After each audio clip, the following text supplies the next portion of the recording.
Welcome to My Counselor Live. I'm Tori here with our licensed therapist, Josh Spurlock, to answer your questions. We're super excited to get to engage with you today.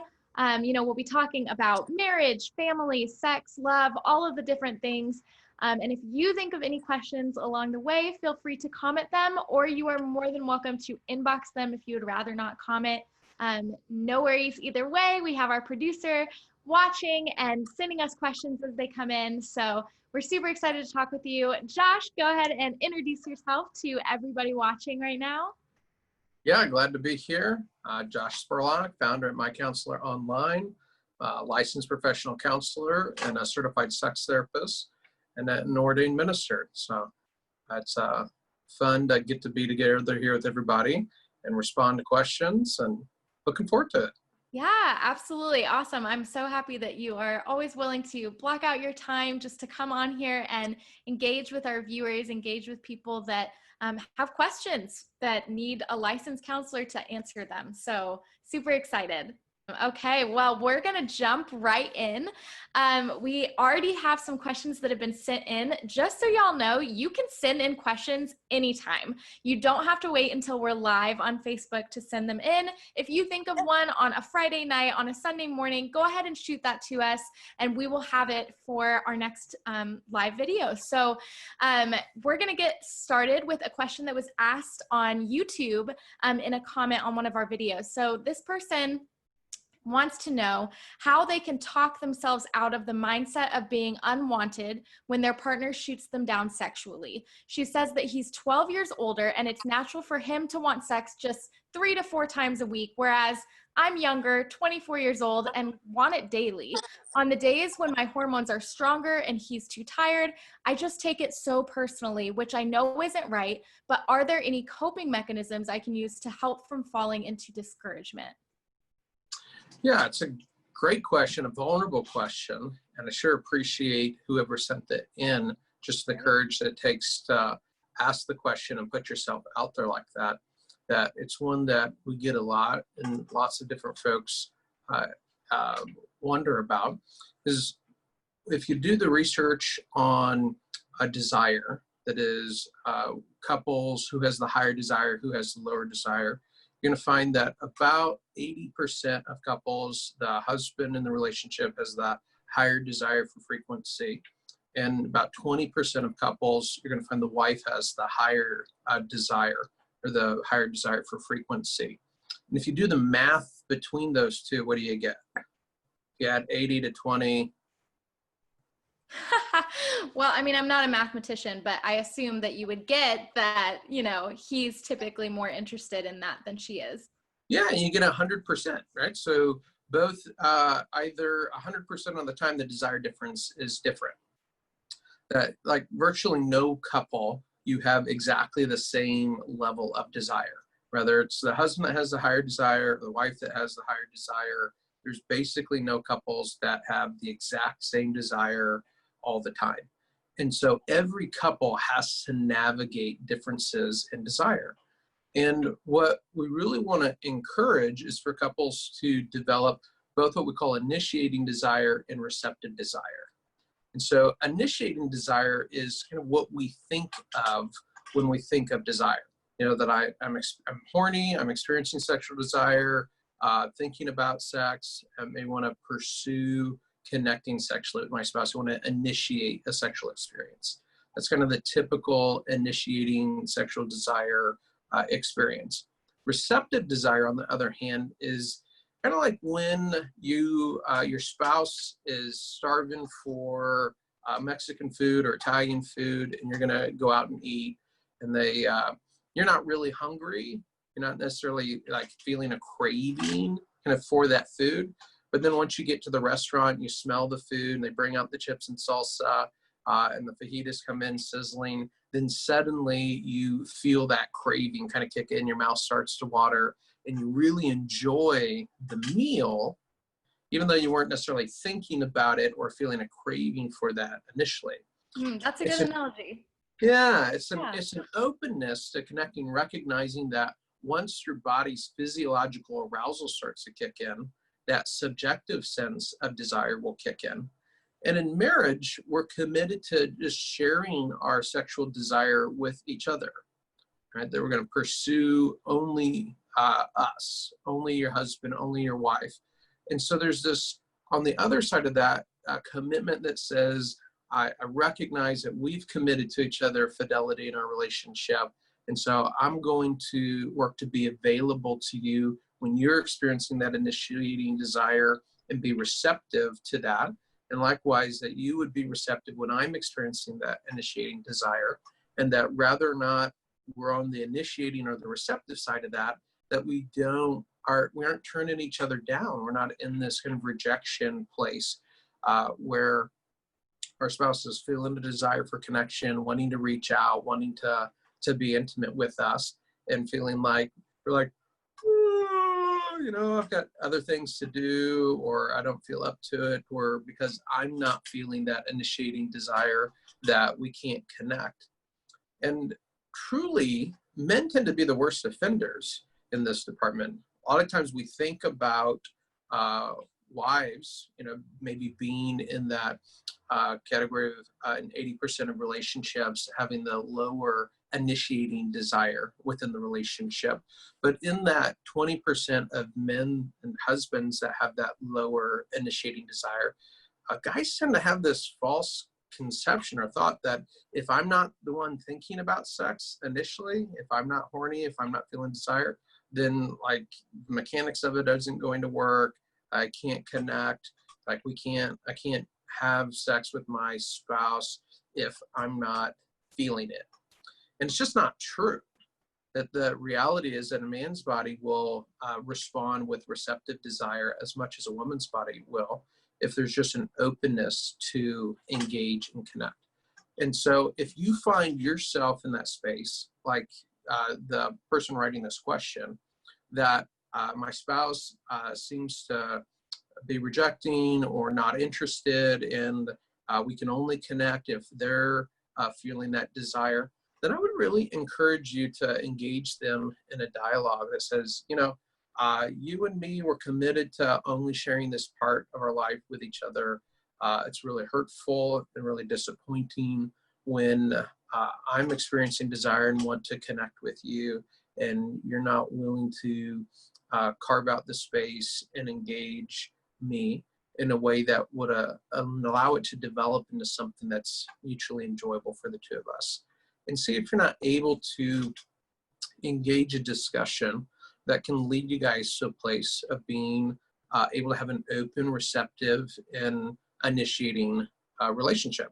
And truthfully, some men honestly have the misconception that they can't connect if they're not first feeling that initiating desire. So sometimes it's just a matter of some good education around how bodies work, how receptive desire works, in order to inform a spouse who's maybe just malinformed or misinformed around that.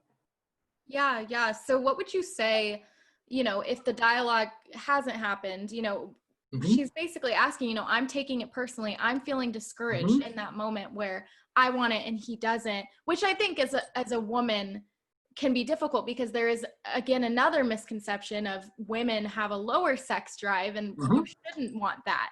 So what would you kind of say in response to her feeling discouraged? What can she do to avoid just that like total despair of like, he doesn't want me, I'm not important, I'm not beautiful, all of these lies that we can tell ourselves in that moment? Totally. First of all, I would recognize that there's nothing weird or wrong at all with a woman having a higher sexual desire than her husband in a relationship. Right. And like 1 in 5 couples, that's the case. That's a lot of couples out there where the wife has the higher sexual drive and desire. And so that's not odd, that's not weird, and there's definitely nothing wrong with that. On the other side of that is, it's kind of impossible not to feel put off by that situation, right? And so you have to be willing to have some grace with yourself and recognize that having your feelings hurt or feeling frustrated by that is natural and normal for a husband, for a wife. we want to be wanted by our spouse, and we want to know that that matters to them, and that when we flirt with them or pursue them, that they reflect that back and engage. And there's not really any way for you to care very much about your spouse and to really care about connecting with them and to not be hurt or put off when their response to you is less than delight in you. And so have some grace. There's not anything wrong with you that that's upsetting to you. There's anything wrong with you that that's disappointing and saddening to your heart around that. And so feel freedom to communicate that and express that, not in a guilt trip, complaining, attacking sort of way that just will sabotage the relationship and not really help things. But recognize the grief that you're feeling in that. There's a legitimate sadness that's around that disconnect. And so it's good for you to affirm that in your heart and care for and grieve the loss that you're experiencing in that moment with your spouse, be able to share with them how that's impacting you, and for you to be able to care for it in a way that keeps it from developing into a bitterness for you. Yeah, I think that something that you mention oftentimes with questions like this is just the element of communicating and just how important that is, how much of a difference that makes. And I think there's, kind of a thought around sex and sexual experience. It can be very difficult, very daunting to communicate about that. So Because vulnerable. you think of it as just a physical thing. And so when you bring emotion into it, it feels kind of hard to talk about. Totally. It's a very vulnerable thing. Yeah. That part of our experience as humans, that part of our relationship is super vulnerable. And so it cuts really deep and hurts to feel rejection and that part of our relationship and part of our life. And it's also very risky, scary to kind of put ourselves out there and express desire and express wanting connection with our spouse. And so it's really why we want to treat it as a sacred thing, to really appreciate our spouse's desire for us and recognize the vulnerability of them expressing that, and for us to develop a culture within our relationship and atmosphere that's very receptive and receiving and affirming of our spouse. Yeah, no, that's really good. I really appreciate this question and just the transparency and just rawness to ask that. I get it. It's a hard place to be in, as someone who loves that person, and then also just as a woman, that can be an uncomfortable place to be in. So I appreciate the question and just the place of vulnerability that it came out of. So thank you so much for your question. And if you are just now jumping on to our Facebook Live, welcome. We're so happy you're here. I am Tori, and I'm here with licensed therapist Josh Spurlock, just answering your questions. If you think of a question along the way, feel free to comment it below or inbox us, whatever you feel most comfortable doing. And if you're watching the replay, we're also glad you're here, and you are more than welcome to inbox us a question for next time as well. So we're going to jump into the next question. This person asked this question over YouTube as well, and they said, I suffer from anxiety, and the main cause is my mom. I currently live with her as I cannot afford moving out. Every time I'm around her, I feel scared and breathless. I try to be positive, but when I am around her, my anxiety comes back. What should I do? Yeah, totally. First of all, man, my heart goes out to you. I hate that. That's such a painful place when someone who should be a source of comfort and support and someone that you can go to when you're feeling anxiety instead is the source of the anxiety and the stress and disconnect. It's a really painful place to be in and can be a really lonely and isolating place. And so that's hard for anybody that's got a parent or mom specifically that's the kind of relationship and dynamic struggles with that. And so just be affirmed to know you're not alone in that, and there's not anything odd about how intensely that struggle feels to you. The solution is one of getting needs met in other places and other healthy relationships, because you can't not need the connection. You can't not need acceptance, affirmation. You can't not need nurturance or a safe place to be able to share your heart or your experiences in life, or have someone bear burdens with you as you're going through struggles, or celebrate the good things that are happening in your life. Like that's a human need that God created us with. That you, me, every other human being that's ever lived on the planet has a need for that in order to be healthy and whole. And so understand that part of the anxiety that you feel is about the lack of that in your life, and that it's exacerbated by looking to a source that can't provide it. It's kind of like being thirsty, right? Being thirsty, needing water is not a bad thing. I don't loathe, I don't feel pain, I don't feel anxiety about my need for water because I have some right here. And so I'm good, I'm set. But if I need water, as all human beings do, and I'm in the middle of the desert and there's no water available, my need for water is really causes me a lot of pain. Like it's a really difficult thing, and I can wish that I didn't need water because how painful my need for water is. And if I'm repeatedly turning and looking to a well that has no water in it for me to kind of quench that thirst, I'm going to be frustrated with that well. I'm going to be disappointed with that well. I'm going to stay dehydrated and in pain. There's a place in which I have to grieve the reality that this well isn't able to produce the water that I need, and I have to go looking for it elsewhere. I have to develop the relationships in my life that can enable me to quench that thirst, because the thirst isn't going away, and to be adequately hydrated and well and in a good place. And even though I wish I could receive that from the well that I should be able to draw it from, gotta grieve that, because letting go of that is what frees me up to go find it elsewhere. Absolutely. Yeah. So what would you kind of recommend as that elsewhere? Because, Mhm. we can get into our heads that like we need someone to fulfill that need for us. Mhm. So I mean, what do you kind of recommend as far as like what you mean when you say finding that fulfillment elsewhere? Yeah, good question. It's in relationships, it's with people. Sometimes as Christians, we can get real metaphysical about our relationship with God. And especially as Western Christians, we can have a very individualistic mindset when it comes to our faith. That it's me and Jesus and my Bible and my prayer closet, and I don't need anybody else. I don't need anything else. All I need is Jesus.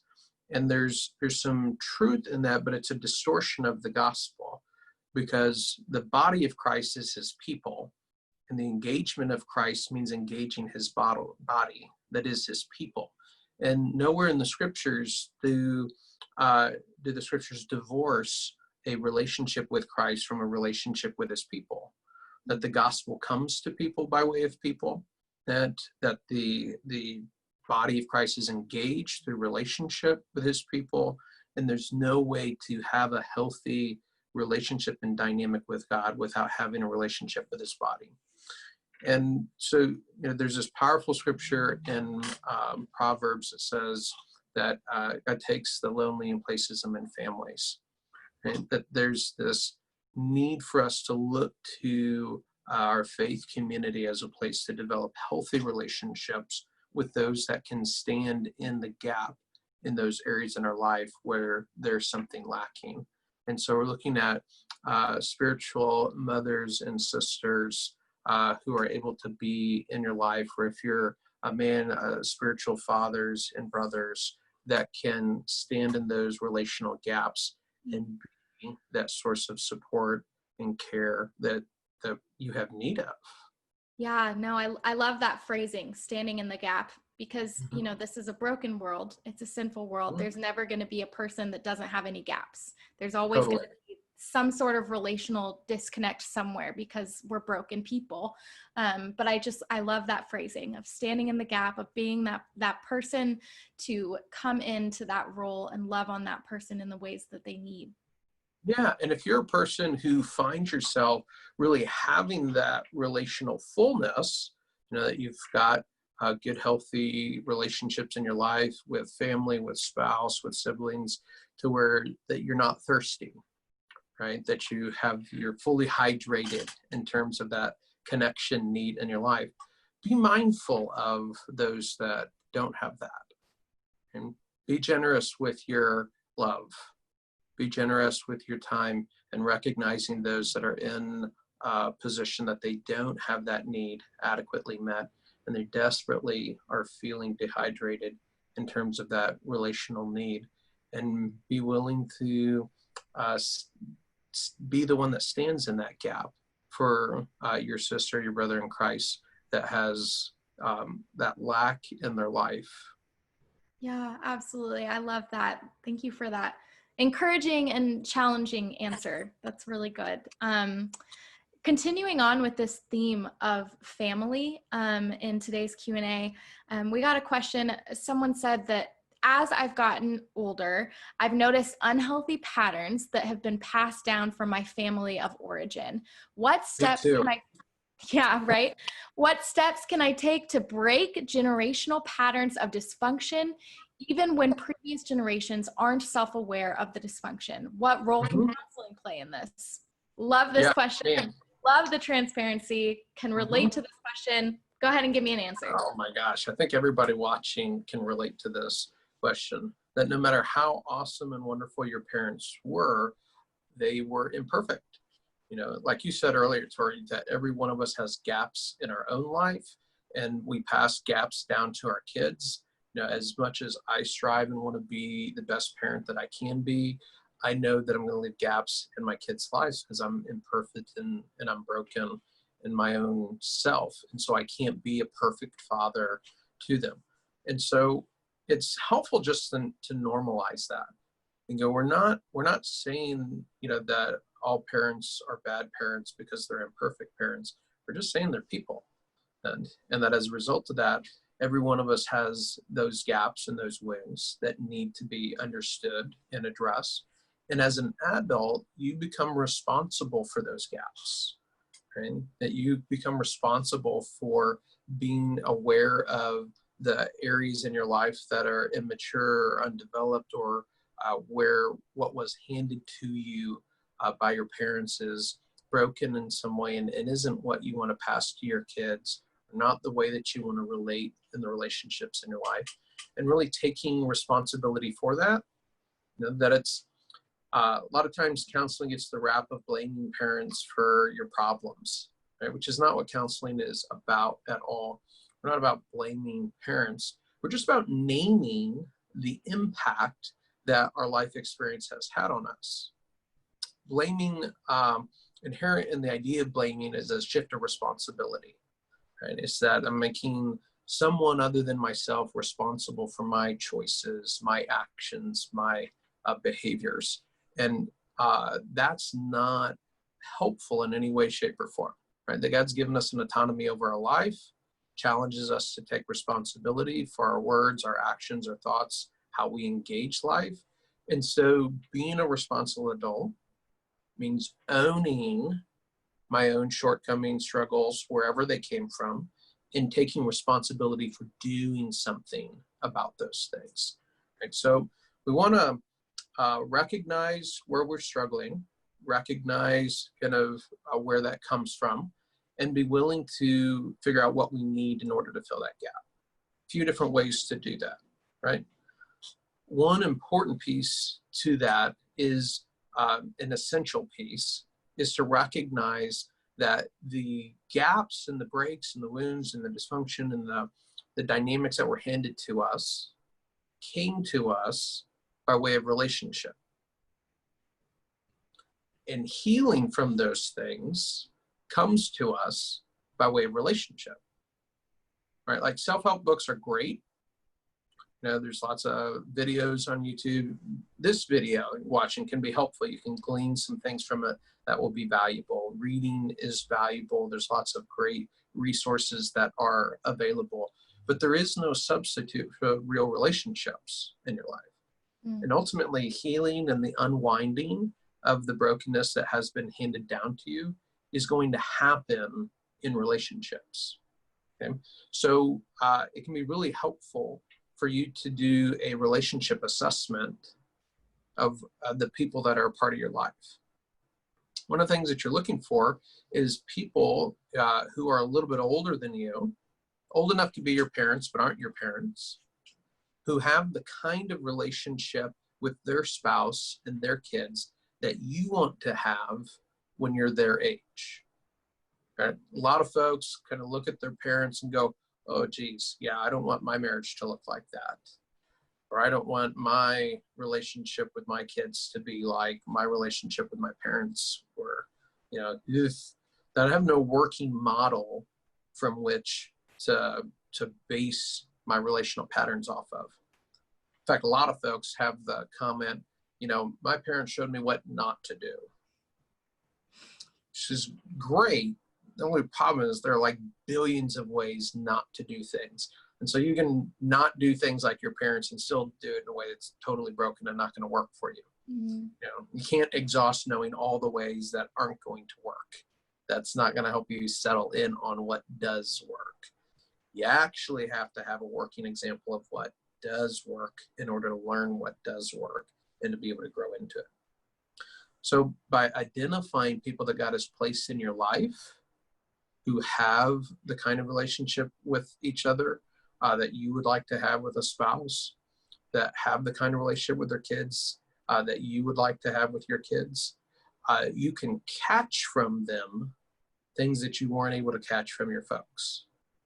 And so being bold in pursuing relationship with those individuals so you can get in proximity to them. So some of that healthy way of thinking and healthy way of relating and healthy way of engaging can rub off on you. But you can receive from them things that are missing in your internal resources that you need in order to have those healthy relationships is a great way to begin to develop the things that you need in order to change those patterns that have handed to you. Now, sometimes that's difficult to do, right? Sometimes like, I don't have anybody in my life that fits that category. I do a relationship assessment and I don't see anybody in my life that I want to have a marriage like their marriage, or everybody I know is really dysfunctional, that dynamic. So I don't even know where to begin with that. That sounds great, Josh, but I'm paralyzed with fear. I can't even imagine trying to pursue that. I don't know where to start. It's just completely overwhelming. That's where professional counseling can really be helpful situation. You know, that being able to identify what keeps me from being able to form the kind of healthy relationships that could lead to transformation for me. You know, what does keep me from being able to do the things that I know would be helpful? You know, maybe I've bought some books, I've watched some videos, I know some things from my reading that would be helpful. I just can't seem to bring myself to do them or engage them, or I try and it doesn't seem to work. And I keep tripping over something and I'm not sure what it is. That working with a professional counselor can really help you get outside yourself and gain some insight into what's getting in the way for you, that then can empower you to overcome those things and really make the choices, engage the things that will make things different for you. For sure. And I don't even think it's necessarily a either, you know, I think it's a both and, you know, I think that, you know, Totally. you can have those relationships with trusted mentors, with people that you admire and inspire you, as well as going to counseling and processing grief and trauma for things that you've seen and experienced in your own life. I have done both. And I think that both have such value, and I can't, you know, encourage doing that enough, and just processing and, you know, learning how to break those cycles of dysfunction, you know, and those patterns that I see in myself, you know, that have been handed down from generation to generation. And the older I've gotten, the more that I've recognized them in myself, and the more I've wanted to address them and change things for the future. Absolutely. You know, counseling is something that wise people do, and they recognize that we all have blind spots, and that it's impossible to see your own blind spots, and that having some professional help that's outside yourself and can help you sort through those things is incredibly valuable. That's why I have a counselor that I work with. Most of the counselors on our team have their own therapists that they've done their own work and do their own work with. Yeah, it's just part of growing and developing and being on a growth journey in your life. Yeah, absolutely. I love that. I love that. I'm loving all of these questions just surrounding family right now, and how it can affect the person that you are, and you can affect the people around you. So I'm just loving all of these questions and just digging into that. This person said, how can I support a family member who has unresolved trauma from their past? Mm-hmm. Yeah, yeah, great question. Every one of us has people in our life that fall into that category, right? That have our own trauma that we've experienced, big T or little t trauma in our life. And we have people in our life who've experienced big T trauma and some, which are big T trauma are the kinds of trauma that we traditionally think of as traumatic, right? Life-threatening situations, childhood sexual abuse, rape scenarios, death of someone close to you, natural disaster, car accidents, all sorts of the things that we think of when we think of trauma. So small t trauma are things that are less intense, but are of a chronic nature we experience in our life. Maybe aren't blaring at us as traumatic, but impact the brain in the way we function in the same way that big T trauma does. So being able to support someone that has that experience is really about learning to love them well and learning how to have grace for someone in the midst of their messy struggle. That it's easy to love, it's easy to have grace, it's easy to have patience. It's someone when there's a nice, clean pathway from hurt to wholeness, and we can understand it and get our mind around what they're experiencing and kind of see the end of that in sight, right? What's harder to do is kind of be with someone when you don't understand what it is they're going through. You don't know when or what it will take for it to resolve. And the response from them at times is less than lovable. It doesn't like inspire kind of warmth and closeness. Yeah, or And so, even just defensiveness. If you bring up something or want to address something, just the defensiveness that's in our nature to get Mhm. defensive. Yeah. So being able to be patient, graceful in your interaction with them, and having a consistency of relationship. That some of the most uh, distressing, traumatic experiences of our life are a result of a sense of aloneness that we had as we were going through the experience. Going through traumatic experiences as a kiddo, which we didn't have a healthy adult to help us process through what we were experiencing in a way that caused that to then be traumatic for us. Things that we've gone through as adults that we experience some aloneness around in a way that doesn't enable us to process through that. And so there can be all sorts of attachment, what we call attachment wounds or distress that an individual feels. And at times, that shows up in our relationships in the present in a fear of being close, fear of needing people, an expectation of being abandoned, an expectation of people not being there. And so people will respond in ways that push others away or show up in ways that sabotage relationship. So really being able to be consistent with a person that says, listen, I love you and my love for you is here, period. Then it doesn't mean I don't have boundaries. It doesn't mean I don't at times need to say no to things that are hurtful or destructive to individuals. We're not talking about having a boundaryless relationship with individuals, but we are talking about one that says, I'm here and willing to relate to you in a healthy way. I'm willing to be here for you. I care about you, and I want to be here for you as much as you are able to allow me to be.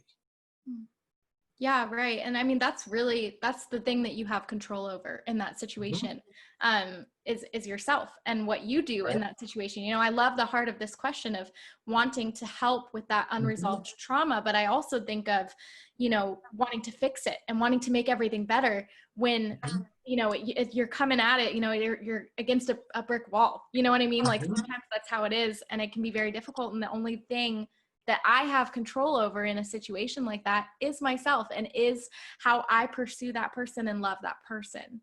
Yeah, because you can't fix it for them. We so want to. It's such a powerless position loving someone who's experiencing or has experienced trauma, because your heart aches for them and you want to be able to just make it better. But we don't have the ability just to make it better for them. We have the ability to be there for them and hold them and love them and support them as they work through that journey on their own, and kind of journey with them so they're not alone in it.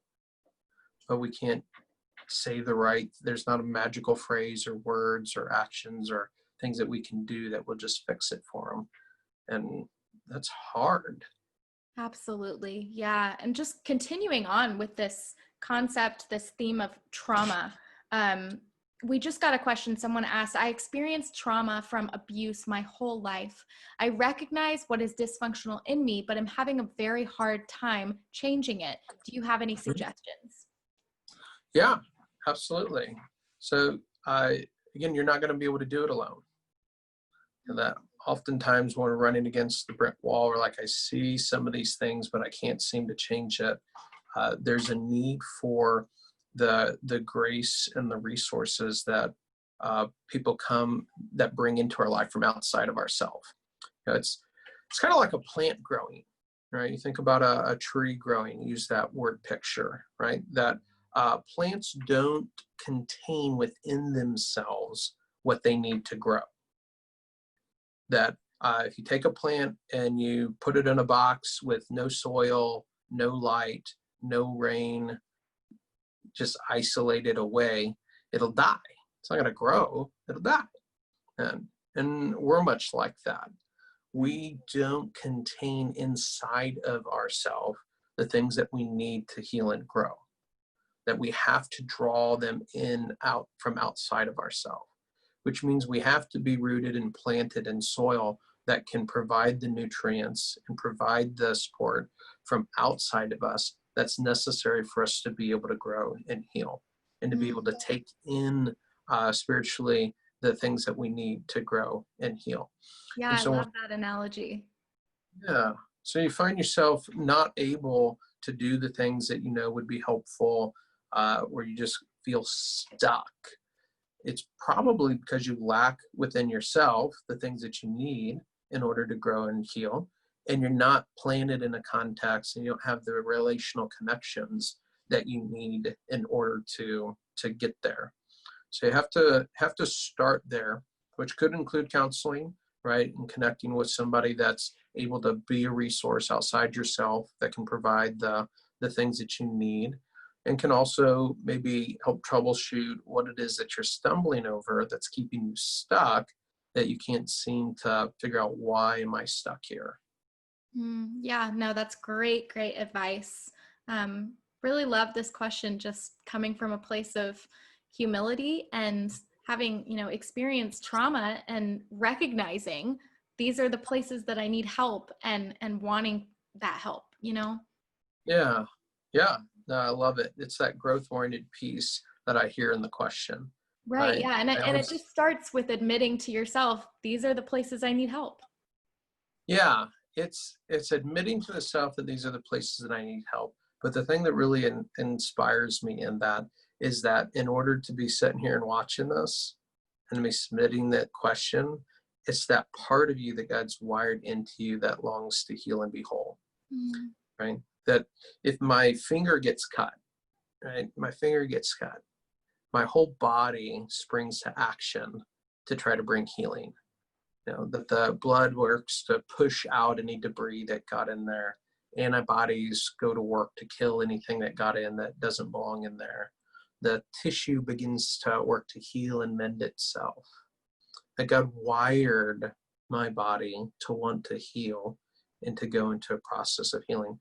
And that extends to my brain, my heart, my emotions. And when I've been wounded through trauma and abuse, that God has wired in you something that wants to heal and grow and is moving you towards healing and restoration and wholeness.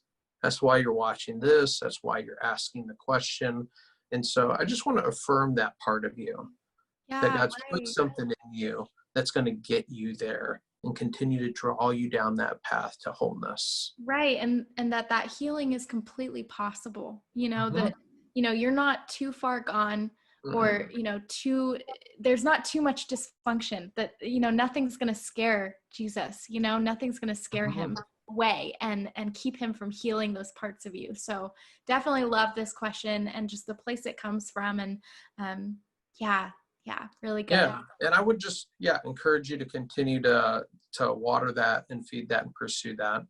You know, counseling is not about just kind of symptom maintenance or management.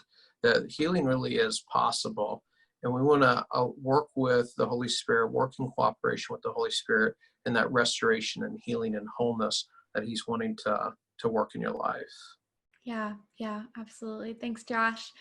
We got another question, and this person is kind of referencing back to their childhood as well. They said, growing up, I wasn't taught how to grieve. Instead, Mhm. things were swept under the rug or downplayed. How can I effectively grieve different hardships that I face now as an adult?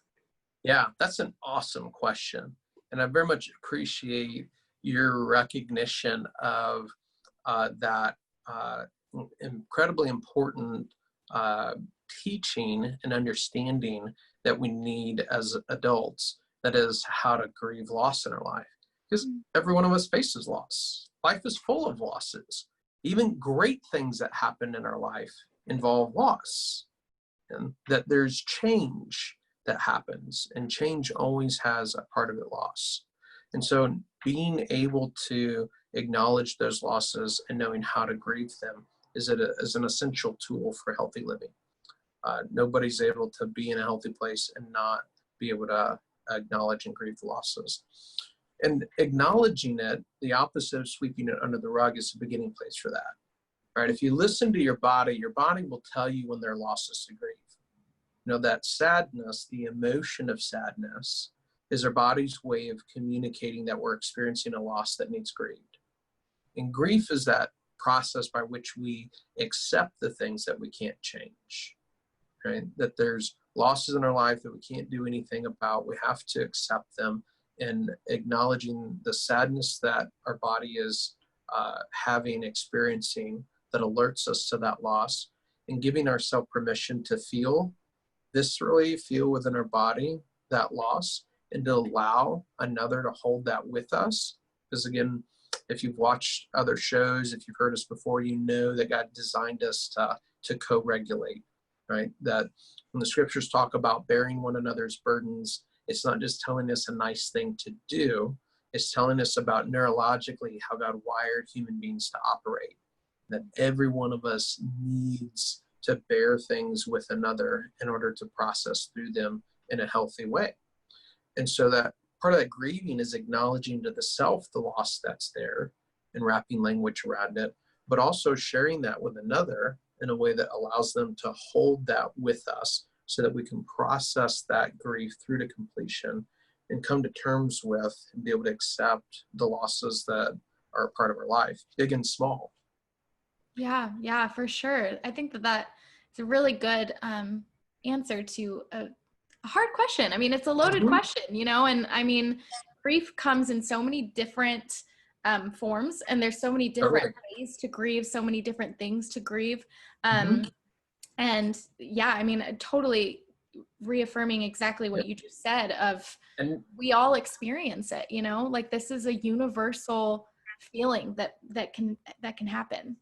yeah, not wanting to grieve doesn't make it go away, right? Like we can get in this place of uh, not wanting to feel the sadness, not wanting to experience the grief. We just want it to go away. Right. And that's the We're downplaying like side, mad at it. We're you like, know? oh, I don't want to Yeah. resist. Don't want to grieve this loss. But Right. cutting ourselves off from it, packing it down, doesn't make it go away. Mm. It If just hangs anything, out right it here. comes back up later in ways that we Totally. don't expect. Totally. Yeah. And gets projected into other things, can really keep people stuck, right? Because we can't move on to the next thing until we've grieved the loss of the last thing. And so our inability to grieve loss keeps us stuck where we're at and unable to move on and move forward in our life. Yeah, that's good. Guys, if you are just now hopping on to our Facebook Live, you are more than welcome to comment a question below or go ahead and inbox us your questions. We'll be on here for a little while longer with licensed counselor Josh Spurlock, just answering your questions and talking with y'all. So the next question we got is, what advice would you give to someone struggling with people pleasing or codependency? Yeah. All of us struggle with that to one degree or another. Even people you don't think struggle with it, right? It just looks different for them, right? That every one of us longs for acceptance. Every one of us needs to be received and to be accepted and to be valued. And our want to have others be pleased with us, be happy with us, like us, receive us, be accepting towards us, motivates us in our ways of relating. And those who are not able to acknowledge their need for that, oftentimes because they've not had it, back to that idea of I need water. If I don't have water, my need for that is painful to me. And so I can go into this mode of wanting to tell myself, I don't even like water. And then because it's a way of distancing myself from the pain that I feel around not having what I need. And so people who, seem to not care what other people think, right? I don't care. And that's really a defense against the pain that a person has felt and feels around not having the acceptance that they really need and long for. It's a way of kind of distancing yourself from that. On the other side of that can be that the sense of not having that and looking for it everywhere, and then looking for it from folks that can't offer that, or sabotaging that in relationship. And so I'm constantly looking for it, needing that, and not having it. I think because I'm not actually engaging with individuals and looking for that from people who can provide it to me in a legitimate way, or I'm sabotaging things along the way out of my fear of intimacy or my fear of not being able to receive what it is that I need, or the mechanics of how I go about trying to receive that are skewed. That I don't know how to go about that in a healthy way and having a healthy relationship. And so I think the question I talked about kind of the codependent dynamics, right? So codependent dynamics are a skewed way of trying to have that need met. One aspect of that codependent dynamic is that need for agreement or alignment, right? That I need for you to think like I think and feel like I feel. And I can achieve that either by conforming to what it is that you think and feel and what you want in the situation, even if it's not really what I have need of or what's really going on me. I'm going to try to please by conforming, or by trying to get you to conform to what it is I think I need you to be, to think like I think, feel like I feel, kind of around these issues. And so it's a confusion of a sameness as acceptance, right? And that if we're not the same, then I can't feel close to you. I can't feel connected with you. I don't feel accepted if you think and feel differently than I do around things. So that creates that kind of codependent dynamic within the relationship that causes me to take on your problems as though they're my own in order to try to solve them so that we can have togetherness. Creates kind of the codependent control dynamics that you see take place, the rage that comes with me trying to help you so that you'll love me and you not cooperating with me in that. So it's a basic need that we all have. So we don't want to demonize that need as though it's a bad thing. We just want to recognize that the mechanisms that we're using to try to get that need met are not very helpful. Yeah, yeah, absolutely. And I think, you said this, that we all kind of experience that at some point, that just people Mhm. pleasing, codependency. And I know that I've experienced it. And Mhm. yeah, really Yeah, good. it's a human part of experience, that we all need acceptance, and we all are trying to find it in one way or another. And a lot of times that can be not healthy. And so, kind of recognizing, how do we get that need met? Where is that being met in our life? Is it being met in a healthy way? If not, how do I get there to where I can experience that? Yeah, yeah. Well, and I even just think about, as we talk, just that need for community, that is a need and is necessary, Mhm. but finding that balance of, I need community and I need mentorship Mhm. and encouragement, but I also, don't want to rely on that for all of my, feelings of fulfillment. You know what I mean? Mhm. Yeah. Yeah, yeah. And yet, our through relationships of one sort or another, that's where that comes from. Like, none of us generate that internally, just kind of on our own. Sometimes our sense of our fear of not having that from people, our experience of not having that from people, make us want to be individualistic with that, in the sense of somehow I can fulfill that without needing people. And it's not possible. That in the most ideal scenario and world, we begin to get that just even as infants, right? As our parents looked into our face and delighted in us. And they look at us and they're just, you could, as an infant child, you look back into your parents' face and you see the acceptance, and you see how much they enjoy you and what a delight they see you are. And you start to get the sense as an infant of, hey, pretty cool. People like me. These humans, these things outside of me, they smile whenever they look at me. Right? We kind of internalize a sense of acceptance, and we grow up in the light of that acceptance from our parents and the important people in our life, which helps us form an internal sense of our lovableness and our ability to be accepted, that people will like us and want to be in relationship with us and will be accepting of us. Or conversely, if that wasn't our experience growing up, we have a real insecurity around that.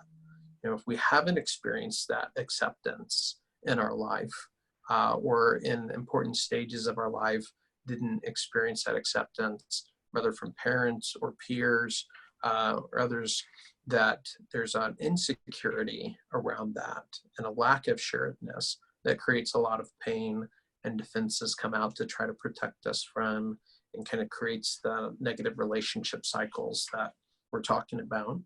Yeah, absolutely. I think of in that you just mentioned, I just think of that like push pull type of situation where Mhm.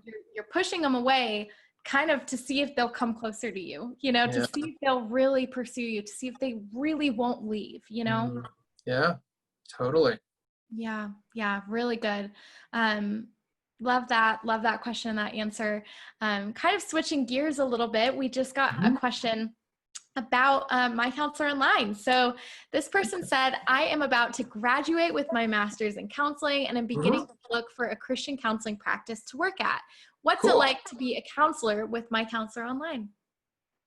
Well, I think it's pretty cool, personally, that uh, we just love our team. Yeah. That everybody here at the practice feels like this is what God's created us and called us to do.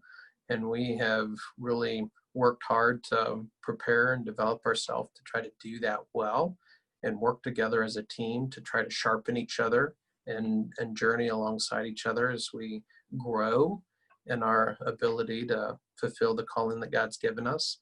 So that's a really fun dynamic to have.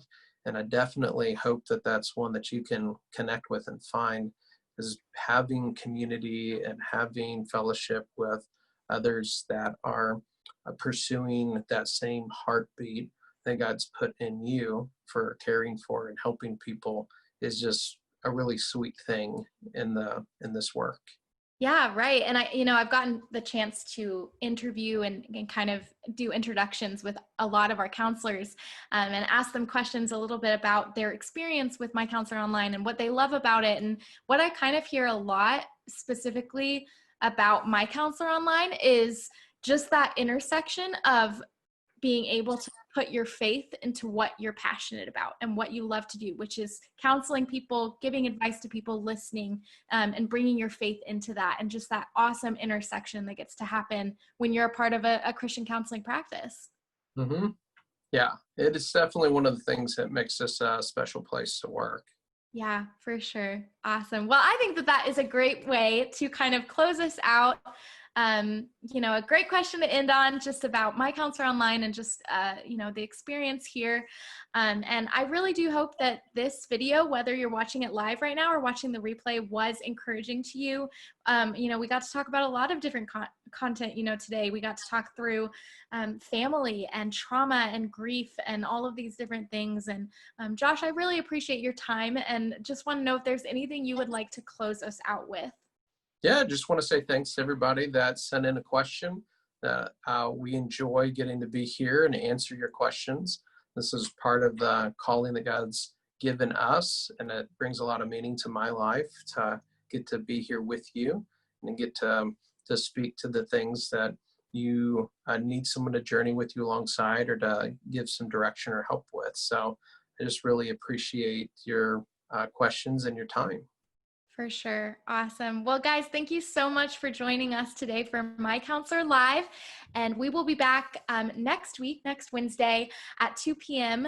CST. And we are super excited to continue on with this weekly My Counselor Live. So we'll see you next time. And I hope you have a great Wednesday, guys.